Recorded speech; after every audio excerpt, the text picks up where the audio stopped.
तो आपके पास कोई थर्मामीटर नहीं है, लेकिन हमारे हिंदी कवि सम्मेलन के मंच के पास एक थर्मामीटर है कि आप डॉक्टर हरिओम पंवार जी की कविताएं सुनकर यह अंदाजा लगा सकते हैं कि हिंदुस्तान का तापमान क्या है। डॉक्टर हरिओम पंवार उस कवि का नाम है जब जेपी का आंदोलन हुआ, जयप्रकाश नारायण दिल्ली के रामलीला मैदान में, पूरी जनता, पीछे तक सुने, लाखों लोगों की भीड़ जहां एकत्रित थी, तो जिस कवि के कंधे पर हाथ रखकर जेपी ने दिल्ली के लाल किला मैदान में अपना भाषण दिया, रामलीला मैदान में, उनका नाम डॉक्टर हरिओम पंवार होता है। मैंने कहा कि वो यहाँ साहित्य प्रेमी मंडल के संरक्षक के रूप में उपस्थित हैं। मैं 4 पंक्तियां कहता हूं और ये कहता हूं कि भूखे गिद्ध जहां मानव का मांस नोचने लगते हैं, दलन दमन शोषण हिंसा कर देश बेचने लगते हैं, कंकालों का ढेर लगा जब आग तापता है दानव, नंगा नर्तन देख विवशो जार जार रोता मानव, तब चट्टाने तोड़ उगलता ज्वालामुखी अंगार, उस अंगार को ही कहते हैं हम हरिओम। एक बार जरा आगे से पीछे तक हाथ उठाकर तालियां बजाकर आमंत्रण दीजिएगा कि उनका मन बने और वो अपने बहुत मन से काव्य पाठ करें। और एक माला मुझे पहनाएं। पहले बहुत देर से गुस्सा हुए बैठे थे, क्यों गुस्सा हो रहे थे आप? आ जाओ कीर्ति जी, आप भी आ जाओ इस माला। उन्हें लग रहा था कि कोई श्रोता नहीं बचेगा, आप सारे चले जाएंगे इस सम्मान की प्रक्रिया में, लेकिन मैंने कहा था कि कोई नहीं जाएगा, जो जाएगा वो भी लौट कर आएगा, क्योंकि हरिओम जी अब इसको दोनों तरफ से खींच मत देना एक साथ। एक बार जरा जोरदार तालियां बजाइएगा। भाई साहब बहुत प्रफुल्लित मन से अपना आशीर्वचन दें। वो एक ऐसे व्यक्ति हैं, मैं एक बात और बता दूं, बहुत समय के अंतराल के बाद आए हैं, लेकिन ये सभागार सुन ले, कवि सुन ले। पिछली बार जब आए थे और पिताश्री ने उन्हें आमंत्रित किया था तो बाद में एक सम्मान राशि दी थी। मुझे वो क्षण आज भी याद है कि जाते जाते उन्होंने वो लिफाफा पिताजी के चरणों में रख दिया था और ये कहा कि पूरी दुनिया देने के लिए हैं, पिता से थोड़ी लिया जाता है, पिता का तो सम्मान किया जाता है। प्रवीण छोटा है तो मैं भी बड़ा बेटा हूं, तो मैं चाहता हूं एक बार मेरे कहने से यहां से लेके और अंतिम श्रोता तक, वैशाली भाभी बैठी हैं, लहरी जी बैठे हैं, हम भरपूर तालियों के साथ स्वागत करें डॉक्टर हरिओम पंवार।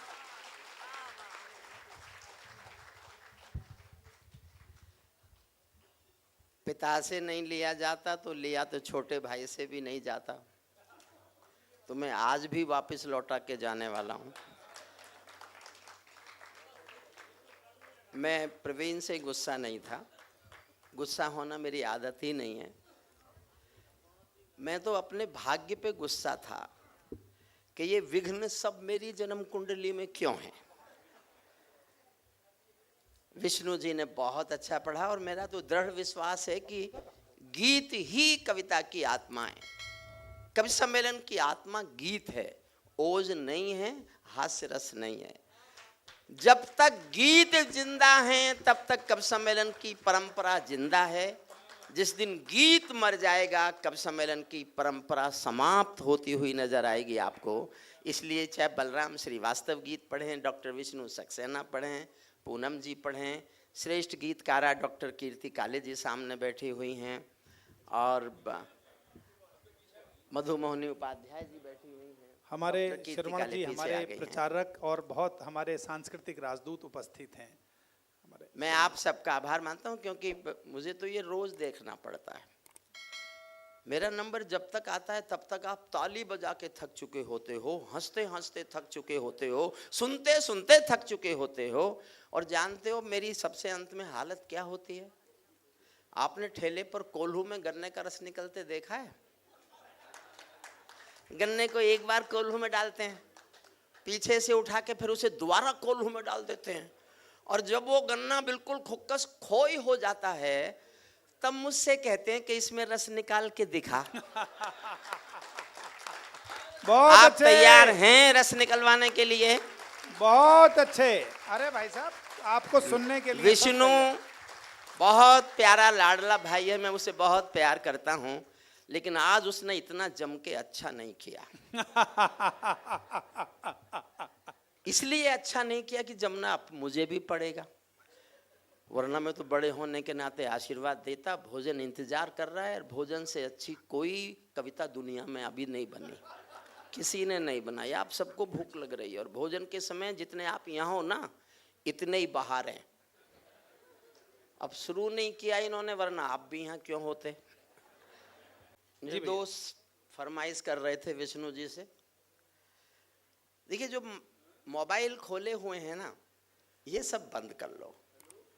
मैं आपके मोबाइल में कैद होने वाला कवि नहीं हूं, मैं आपके दिमागों में कैद होने वाला कवि हूं। आज्ञा हो तो मैं भी छेड़ूं वीणा की झंकार व भय। ये आज्ञा हो तो मैं भी छेड़ूं वीणा की झंकार व भय, और समय से कह दूं झूमे गाए मेघ मल्हार व भय। मुझको माँ शक्ति ने दी है प्राणों में हुंकार व भय, और विधाता ने सौंपी है अधरों को ललकार व भय। मैं तो माँ वीणा पानी से केवल ज्ञान मांगता हूँ, जनगण मन की पीड़ा गाने का वरदान मांगता हूँ, जनगण मन की पीड़ा गाने का वर। ये माइक ऐसा कर दो जैसा विष्णु जी ने कराया था, क्योंकि विष्णु जी को ज्यादा इस मामले में टेक्निकली मालूम है कि कैसा माइक अच्छा होता है। बहुत मुझे इतना ज्ञान नहीं है। लगाना, बहुत हल्की सी इको, हल्की सी इको भी लगा दो, बहुत हल्की सी। प्रवीण, मैं नाराज नहीं था, ये आपको गलत फहमी थी। मैं शक्ति जुटा रहा था विष्णु के बाद पढ़ने की। बहुत प्यारा गीतकार है सचमुच। बलराम जी ने भी आज बहुत श्रेष्ठ पढ़ा, और पूनम जी का जो गीत था, जैसे हिरन को प्यासे हिरन को नदी मिल गई, ऐसे ऐसे गीत ये शायद केवल इस प्रवीण शुक्ल के कवि सम्मेलन में ही संभव हैं। कवि सम्मेलन की दुनिया इस तरह के माहौल से दूर जा रही है, और प्रवीण की ये सतत कोशिश है कि हम शुद्ध कविता को मंचों पर वापस खींच के ले आएं और हमारा साहित्य का वातावरण बनाएं। देखिए, आप तैयार हो जाइए मानसिक रूप से, भोजन तब तक नहीं खुलेगा जब तक मैं कविता पाठ करना बंद नहीं करूंगा। भाई साहब, हमारे निखिल कौशिक जी बैठे हैं, उनका मन है वो जो है ना अफगानिस्तान वाली कविता, तालिबान वाली, वो नहीं, एक ही कविता क्यों, चार तो मुझे अपनी पसंद से सुनानी है। नहीं, वो आप अपनी की सुनाइए, एक उनकी सुना दीजिए। मैं किसी को खाना नहीं खाने देने वाला हूं। विष्णु जी इतना क्यों जमे। और मैंने माला पहनाई, उसको कह दिया ये तो रास्ते में जाते आते हैं फिर। और ये कि हम तो इनसे मजाक कर लेते हैं। भाई कभी कभी मुझे भी कर दिया करो। तुम ही करोगे क्या अकेले? देखिए, मैं कई बातें आपको बताने वाला था, समय के दबाव में नहीं बताई। हरिओम पवार जी दरअसल अटल जी के साडू भाई हैं। साडू भाई मतलब अटल जी ने भी शादी नहीं की थी, भाई साहब ने भी नहीं की, तो साडू भाई ये हुए। प्रवीण भाई ये वाक्य नहीं, अब भाई साहब बात क्या पूरी तो बताने दीजिए। तो जो आदमी जिसकी शादी नहीं हुई हो, उसे कोई भी आदमी चक्कर लगाता हुआ, फेरे लेता हुआ अच्छा नहीं लगता। तो आप सब स्थायी रूप से बैठ जाओ, वरना भाई साहब शुरू नहीं करेंगे तब तक। हलदर जी, मैंने इतनी प्रशंसा की, उसके बदले में मुझे ये तोहफा दे रहे हैं आप? नहीं, प्रशंसा है भाई साहब, ये भी। अगर माँ नहीं बैठी होती तो मैं जवाब दे देता। माँ बैठी है इसलिए जवाब नहीं दे रहा, और माँ थोड़ी देर ना सुने तो क्योंकि ये तो मुझे कल छेड़ेंगे, फिर इनकी तो रोज की आदत बन जाएगी, इसलिए इनको जवाब तो देना पड़ेगा। एक शादीशुदा ने पूजा की, भगवान जी नहीं वो नहीं। देखिए, मैं अपना वाक्य ठीक करता हूं, मेरी शादी नहीं हुई ये वाक्य गलत है। मैंने शादी नहीं की ये वाक्य गलत है। मेरी शादी हो नहीं पाई ये ठीक है। सुना। शादीशुदा ने पूजा की, भगवान खुश। हमारे तो देवता बहुत जल्दी खुश होते हैं। आ गए, बोले भाई तूने मेरी पूजा की, मैं खुश हो गया, कोई भी एक मन्नत मांग ले, कोई भी एक मन्नत मैं पूरी कर दूंगा। शादीशुदा छूटते ही बोला मुझे तो कुंवारा कर दो। अगली बात अच्छी लगे तो उछलना तालियों के साथ। भगवान जी ने कहा एक मन्नत मांग ले पूरी करूंगा, शादीशुदा बोला मुझे कुंवारा कर दो। इतना सुनते ही भगवान की आंखें लाल हो गई, बोले गधे, मैंने तुझे मन्नत मांगने के लिए कहा था, जन्नत मांगने के लिए नहीं कहा था। ये मेरी जन्नत से जलते हैं। बहुत अच्छे। दुखी लोग हैं, मेरा सुख नहीं देखा जाता इनसे। और थोड़ा अनुभव नहीं है, जिसकी शादी नहीं होती वो एक बार देश का प्रधानमंत्री और एक बार राष्ट्रपति बनता है। मैं रोज दिल्ली की ओर मुंह करके सोता हूं। आप यकीन कीजिए, मैं एक बार लाल किले में कविताएं सुन रहा था, मैंने देर तक कविताएं सुनाई। देवीलाल हरियाणा के मुख्यमंत्री थे, सामने बैठे थे, मंच पर आए और घोषणा कर दी अगला प्रधानमंत्री किसान का बेटा होना चाहिए। मैंने उसी दिन से देश को बताना शुरू कर दिया कि मैं किसान का बेटा हूं। लेकिन मुझे बताया गया नहीं, पहले चाय वाले का नंबर है।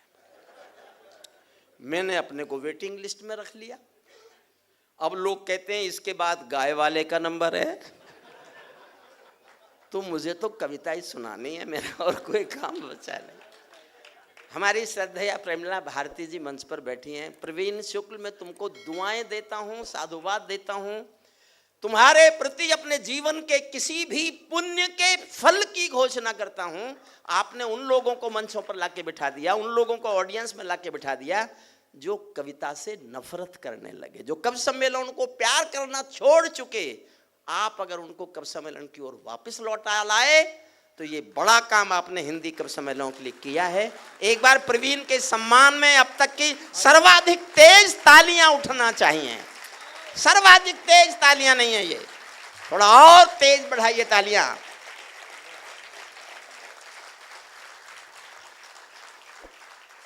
ये उसकी सार्थकता। मैं उसके साहित्य पे नहीं बोलता, लेकिन उसने जो पॉजिटिविटी दिखाई है कवि सम्मेलनों के प्रति, संस्था के प्रति, इस संस्था में प्राण डालने के लिए, इस संस्था को जनता में सम्मानित दर्जा दिलाने के लिए, उसके लिए प्रवीण के योगदान को कभी भुलाया नहीं जा सकता, कभी भी नहीं भुलाया जा सकता।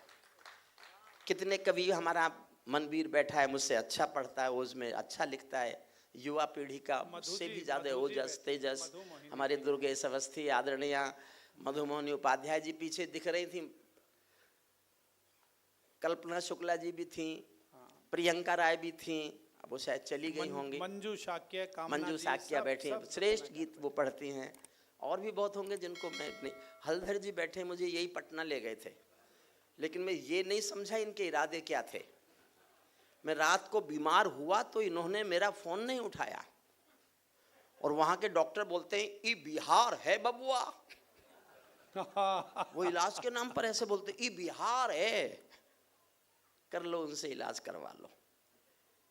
इनके क्या इरादे थे मैं नहीं जानता। ये भी जाट है, हो सकता है दूसरे जाट को पटना निपटा नहीं ले गया हो। मैं तो अब तक नहीं समझा इसके इरादे क्या थे। ले गया मुझे, मैंने कोशिश बहुत की ना जाऊं, लेकिन ये ले गया जी। हमारे अरुण जी, आपकी निष्ठा, आपका प्रेम, आपका समर्पण, आपका योग, ये इस परिवार के प्रति, मैं भी इस परिवार का हिस्सा जैसा हूँ। माँ के पैर छूने का मौका मिलता है तो लगता है कोई तीर्थ जैसा कर लिया है। लेकिन प्रवीण में आज तक ये नहीं समझा, मैं जब भी आता हूँ मुझे ये पता नहीं है मुझे पैसे मिलेंगे या मुझे पैसे वापस देने। इतना पारिवारिक, इतना अपनापन, इतना स्नेह। मैं काफी बोल लिया, बहुत असर कुछ तो कम हो गया होगा बाकी कवियों का। मैं सुनाता हूँ। चौथी लाइन पर आपको तय करना है कि आप मेरी इस कविता का कितना हिस्सा सुनेंगे। आधे सदन ने ताली बजाई तो आधी सुनाऊंगा, 1/4 सदन ने ताली उठाई तो 1/4 सुनाऊंगा, और एक एक व्यक्ति की ताली उठेगी तो तब भी 2 छंद सुनाऊंगा। पहला और अंतिम ये होगा 7 मिनट का, और 5-10 मिनट के लिए एक दूसरी कविता और सुनाऊंगा। फिर प्रवीण से पूछूंगा कि इसके बाद सुनाऊं कि हम खाना खाने चलें। ये तय प्रवीण करेंगे, उनका संचालन है। ये तय करना है चौथी पंक्ति पर। पैरों में अंगारे बांधे सीने में तूफान भरे, पैरों में अंगारे बांधे सीने में तूफान भरे, आंखों में दो सागर आंजे कई हिमालय शीश धरे। मैं धरती के आंसू का संतरास नहीं तो क्या गाऊं, मैं धरती के आंसू का संतरास नहीं तो क्या गाऊं, खूनी तालिबानों का इतिहास नहीं तो क्या गाऊं। खूनी सुनेंगे साहब तालिबान का हिस्सा, उठाइए ताली। ये ए भैया बैठ जाओ यार, बेटा एक तरफ से बैठ, थोड़ी देर बैठ जाओ। एक तरफ। पैरों में अंगारे, पहला और अंतिम छंद सुना रहा हूं। पैरों में अंगारे बांधे, थोड़ा और वॉल्यूम बढ़ा देना भैया, थोड़ा सा और बढ़ा दो, मैं अपना ऊपर नीचे करूं तो आप मत करना। पैरों में अंगारे बांधे सीने में तूफान भरे, आंखों में दो सागर आंजे कई हिमालय शीश धरे। मैं धरती के आंसू का संतरास नहीं तो क्या गाऊं, खूनी तालिबानों का इतिहास नहीं तो क्या गाऊं, आगामी तूफानों का आभास नहीं तो क्या गाऊं, आगामी तूफानों का आभास नहीं तो क्या गाऊं, दुनिया के दादाओं का उपहास नहीं तो क्या गाऊं, दुनिया के दादाओं का उपहास नहीं तो क्या गाऊं। नई सदी परमाणु बम के गहने पहने, पहला छंद थोड़ा सा मुश्किल सुन लो, दूसरे छंद में मुझे कुछ कहने की जरूरत नहीं, मैंने आपको सबको कुर्सियों से ऊपर नहीं उछाला, तो मैं काय का हरिओम पमार, काय का हरिओम पमार। नई सदी परमाणु बम के गहने पहने बैठी है, घायल धरती मां अंबर से पीड़ा कहने बैठी है, पुरवैया बम बंदूकों का जहर उगलते देखी है, विस्फोटों की गर्म हवा से नदी उबलते देखी है, नदी समंदर पर्वत घाटी झरने सब बेनूर मिले, कुदरत की सुंदरता के आभूषण चकनाचूर मिले, कुदरत की सुंदरता के आभूषण चकनाचूर मिले। मैं मेहंदी पायल कंगन के गीत नहीं गाने वाला, आग छोड़कर चंदन बन के गीत नहीं गाने वाला, मैं उगते सूरज की लाली गाने वाला चारण हूँ, धरती पर मानवता के अधिकारों का उच्चारण हूँ, अंधियारों में शब्द किरण का उजियारा गाता हूँ मैं, धरती से आतंकवाद का निपटारा गाता हूं मैं, धरती से आतंकवाद का निपटारा गा, धरती से आतंकवाद का निपटारा गाता हूं मैं। मेरी कलम कामना गाती है जग की खुशहाली की, लेकिन दिल में आग भरी है दुनिया की बदहाली की। कितना अधोपतन देखूंगा सत्ता के व्याकरणों में, गांधी लिंकन बुद्ध पड़े हैं चरमपंथ के चरणों में। दो पंक्ति पढ़ रहा हूं, आप तक पहुंच जाएं तो आपका प्यार मुझ तक आना चाहिए। कितना अधोपतन देखूंगा सत्ता के व्याकरणों में, गांधी लिंकन बुद्ध पड़े हैं चरमपंथ के चरणों में। मुझको ये पूरी दुनिया लाचार दिखाई देती है, मुझको ये पूरी दुनिया लाचार दिखाई देती है, चीर हरण के चौसर का दरबार दिखाई देती है, चीर हरण के चौसर का दरबार दिखा, गंधारी की धरती पर भूचाल दिखाई देता है, अफगानों का जनजीवन बदहाल दिखाई देता है, तोप तमंचों से घायल परिवेश दिखाई देता है, खूनी बाजों के पंजों में देश दिखाई देता है, यूएनओ में दुनिया का विश्वास टूटते देखा है, हथियारों के बल पर कोई देश लूटते देखा है।